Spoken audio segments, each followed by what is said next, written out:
Kalau ingin punya uang untuk biaya hidup, ya kerja. Kalau ingin kenyang, ya makan. Kalau ingin sehat, ya berusaha untuk sehat dengan ikhtiar-ikhtiar keduniaan untuk mencapai kesehatan. Karena kita masih ada di makom asbab. Assalamualaikum warahmatullahi wabarakatuh. Semoga di antara kita yang mungkin malam hari ini diuji dengan sakit, kesulitan, kemalangan apapun, oleh Allah secara sekaligus juga dikaruniai kesabaran. Semoga besok setelah semua ini berlalu, kita semua bareng-bareng naik kelas. Jadi manusia yang lebih berkualitas. Saya minta teman-teman dikuatkan sabarnya. Ini salah satu senjata kita. Selain tetap dikuati juga ikhtiarnya.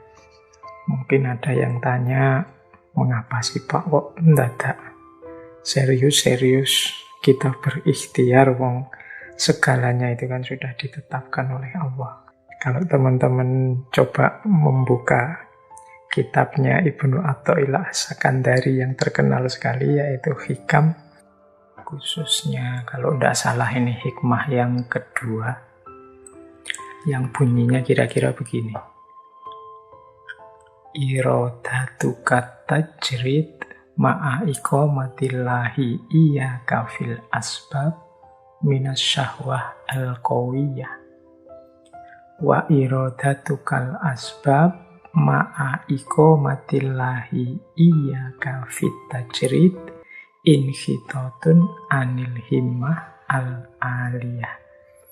Ini kalimat dari Ibnu Athaillah ini memberi kita pelajaran sebenarnya bahwa setiap orang itu ada makom-makomnya sendiri.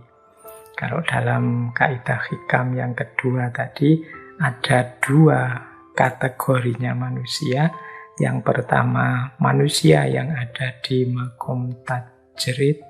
Yang kedua, manusia yang masih ada di makom asbab.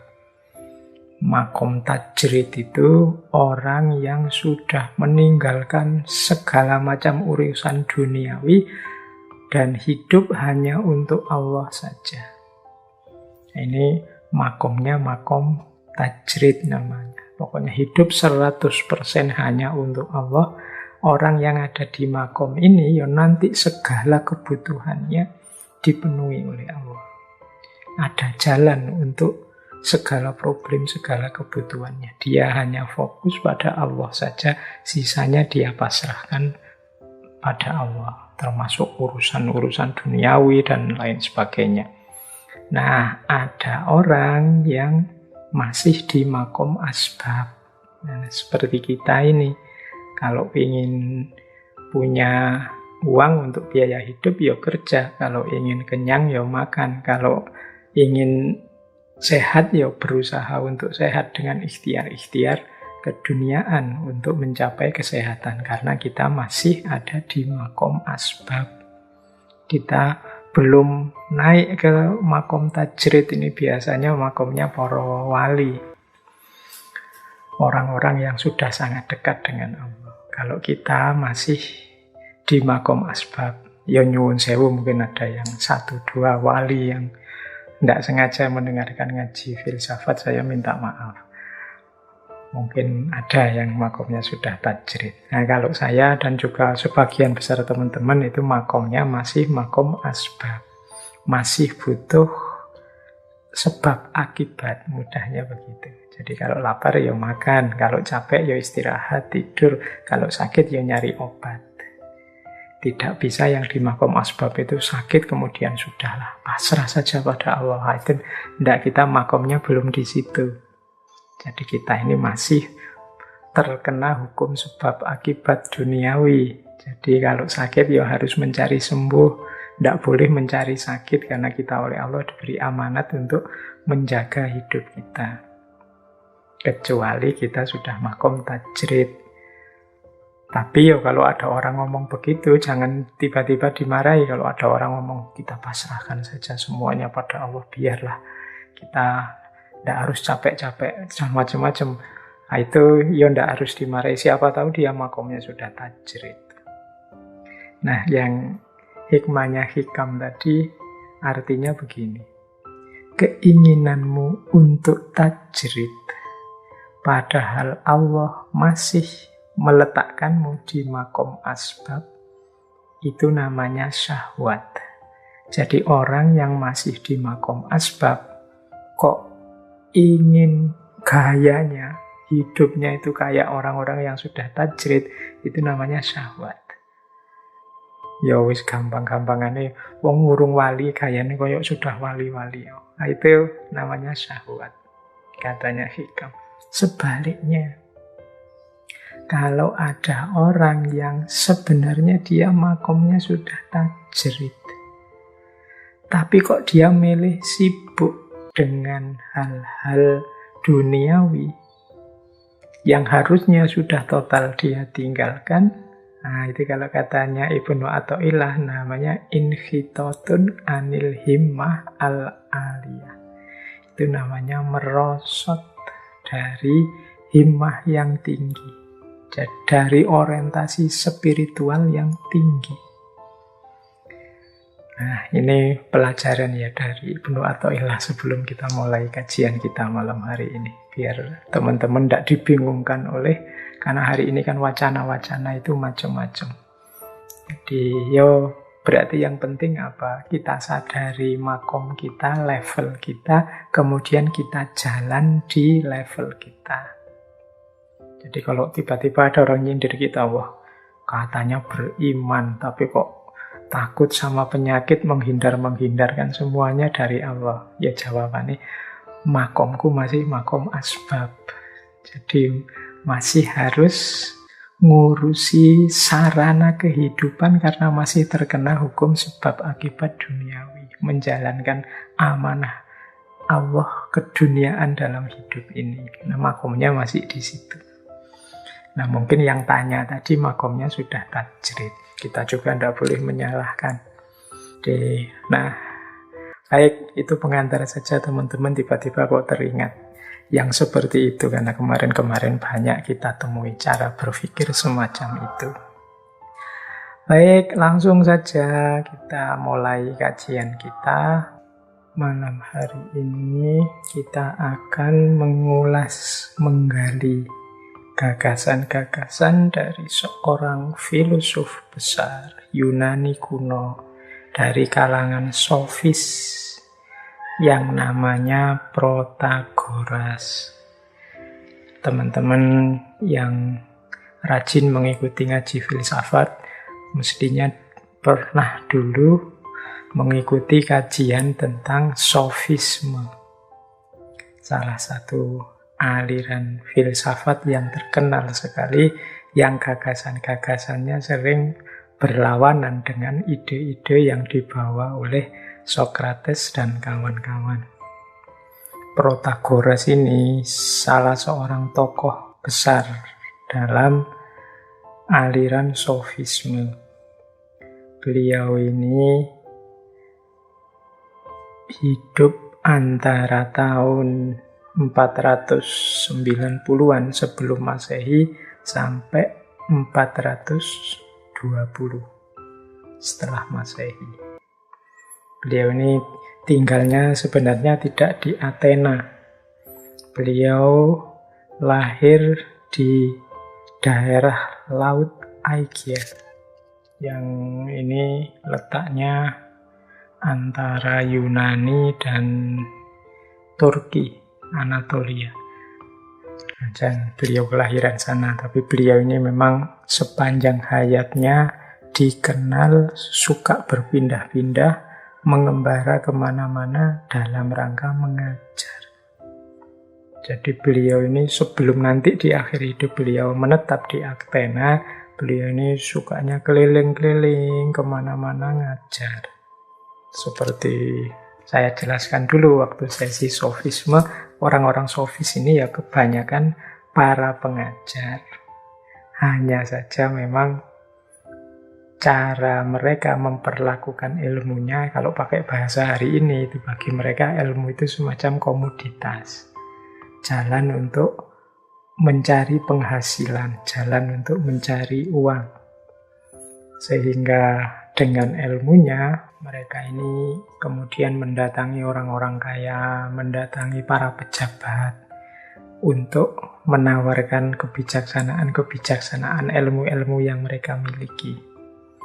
Sehingga nanti kemudian mereka ini terus diangkat jadi guru privat anak-anaknya pejabat, ngajari orang-orang kaya apa, dan lain sebagainya. Kalau Protagoras ini, beliau dikenal punya sahabat dekat di Athena namanya Perikles. Perikles ini pejabat, dan nanti dia ini minta Protagoras untuk ikut menyusun konstitusinya Athena.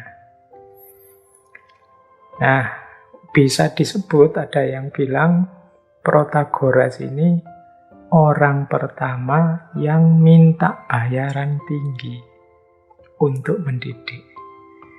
Jadi yang narif. Jadi pokoknya saya mau ngajar kalau dibayar sekian. Nah, ini ada yang bilang ini yang seperti ini pertama kali ini Protagoras.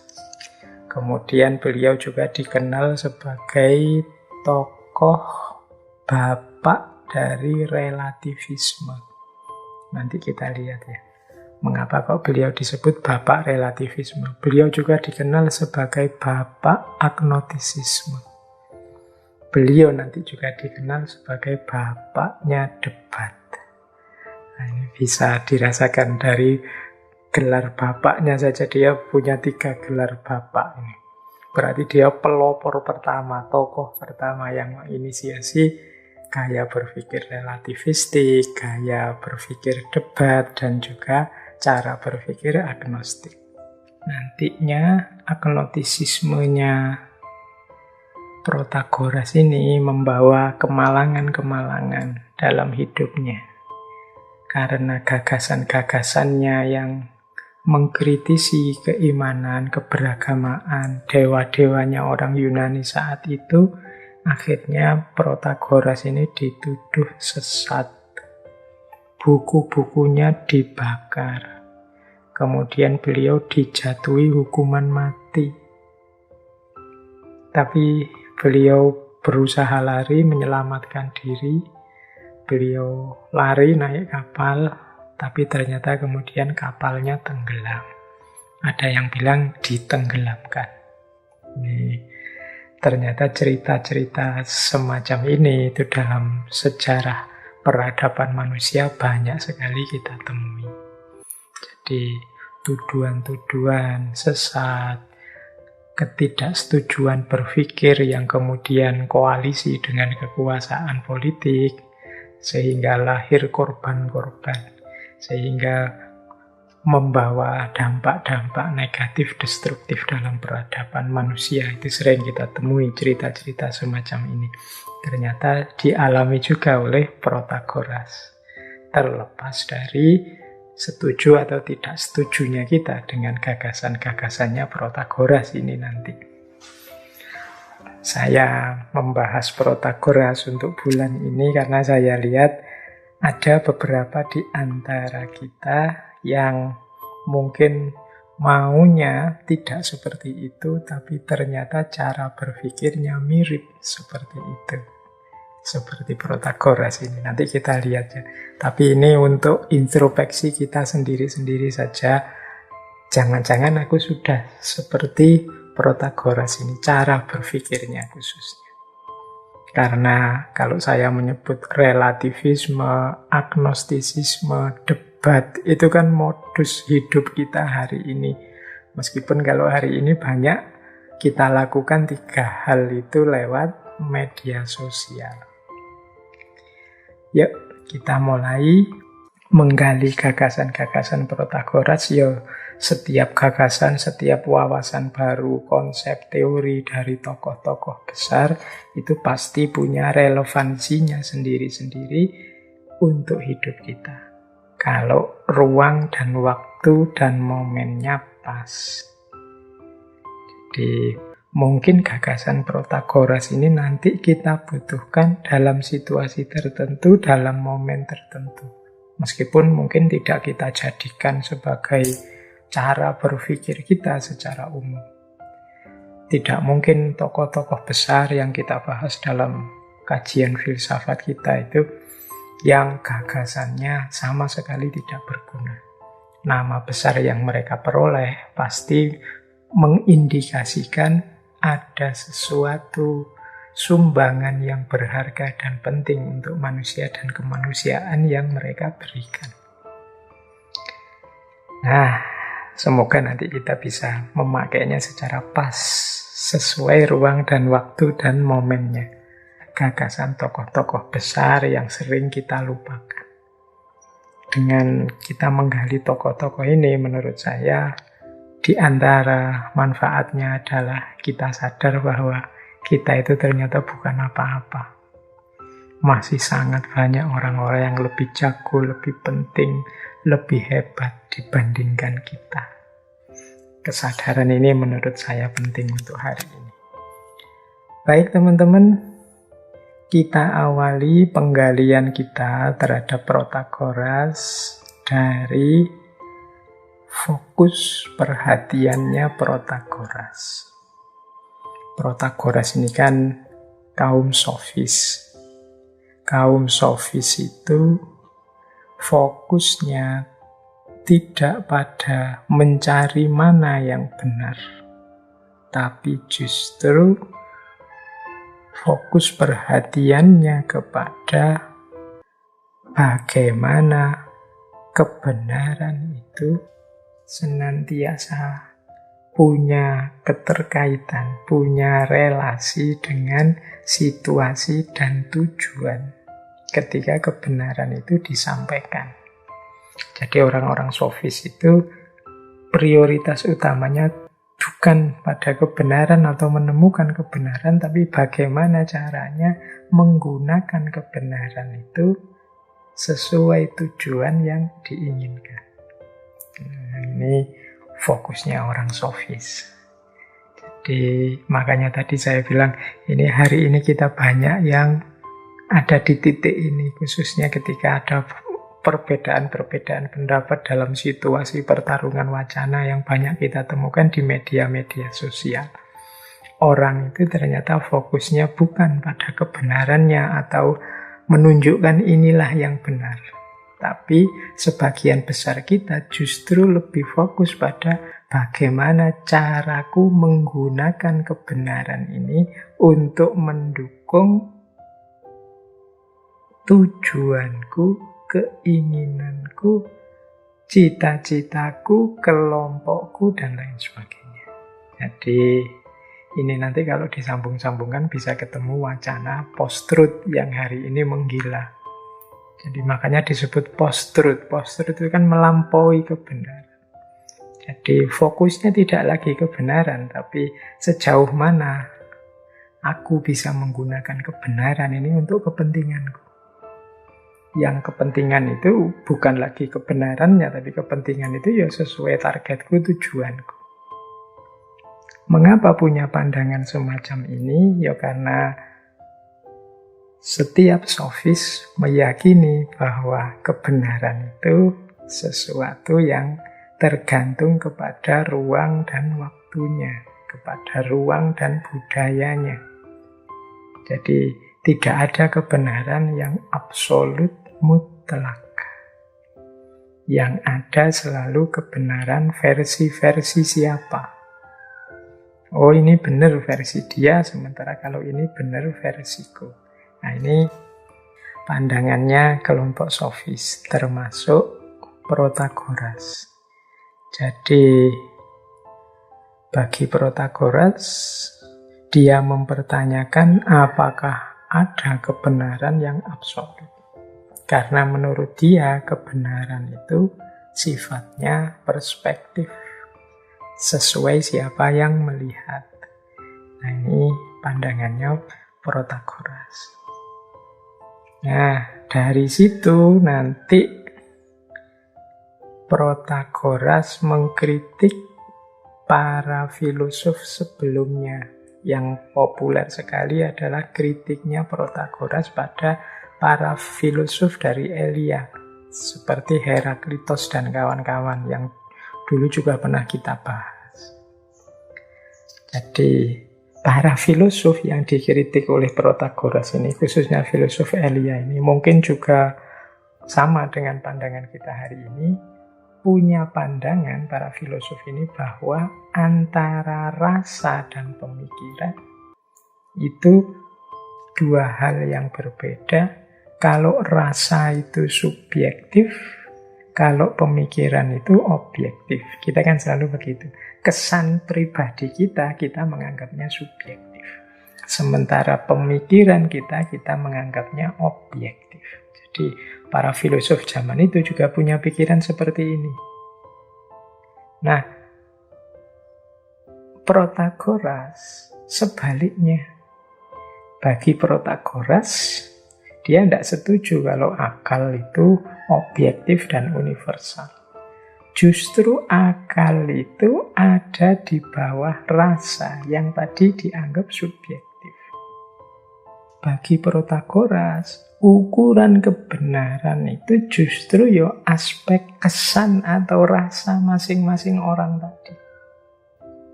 Bukan aspek objektifnya. Contohnya, mudahnya begini wes. Misalnya ini, saya tidak tahu di tempatnya teman-teman malam ini situasinya seperti apa. Kalau saya bilang begini, wah malam ini hawanya agak panas ya. Loh, pernyataan saya malam ini hawanya agak panas, itu benar. Kenapa? Aku ngalami sendiri dan merasakan sendiri. Tapi ini kan tidak objektif dan tidak universal, tapi benar. Wong aku ngalami sendiri, aku merasakan sendiri. Nah, mungkin teman-teman di rumah punya kesan yang berbeda. Wah, malam ini kok agak dingin ya Pak. Nggak seperti biasanya. Saya bilang agak panas, sampean bilang agak dingin. Kita sama-sama benar. Mengapa? Karena dasarnya adalah pencerapan kita sendiri, pemahaman kita sendiri. Jadi inilah makanya menurut Protagoras justru kebenaran itu berawal dari kesan pencerapan setiap orang. Jadi masing-masing kita menghayati hidup ini kan versi-versi sesuai dengan pemahaman kita masing-masing. Jadi bagi saya enak, bagi teman-teman tidak enak. Suara saya ini mungkin bagi teman-teman, wah Pak Faiz kok suaranya lembut sekali, enak didengarkan. Tapi yang lain, Pak Faiz kok suaranya pelan sekali, harus susah payah ini untuk mendengarkannya. Dua kesan yang berbeda tapi sama-sama benar. Wong kalian yang tidak setuju menangkapnya seperti itu, yang setuju juga menangkap seperti itu. Jadi kebenaran itu ukurannya pemahamanmu, pencerapanmu sendiri. Ukurannya orang lain tidak bisa dipakai untuk ukuranmu.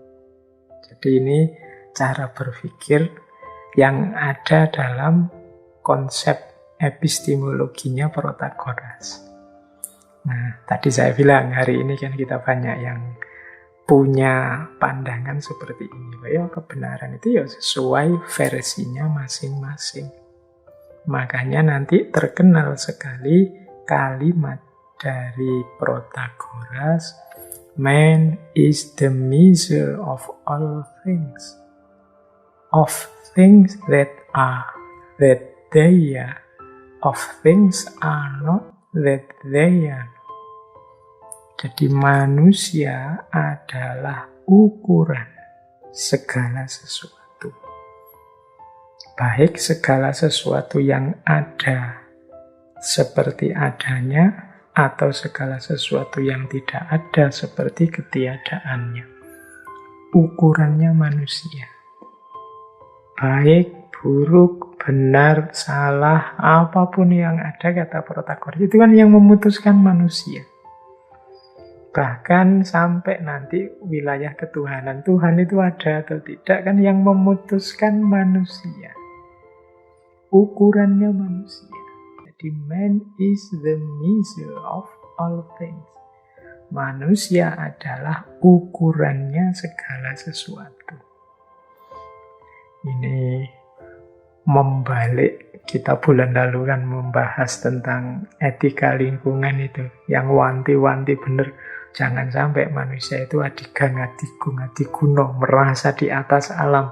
Protagoras justru sebaliknya, ndak. Ukurannya tetap manusia. Kalau manusia merasa dirinya bagian dari alam, jadilah itu. Atau manusia merasa dirinya di atas alam, jadilah itu. Ukurannya manusia. Jadi makanya, man is the measure of all things. Manusia itu ukurannya segala sesuatu. Mungkin kita keberatan dengan pernyataan ini, tapi nanti dulu, kita selami dulu. Kalau tiba-tiba kita keberatan, nanti kita tidak ketemu manfaat.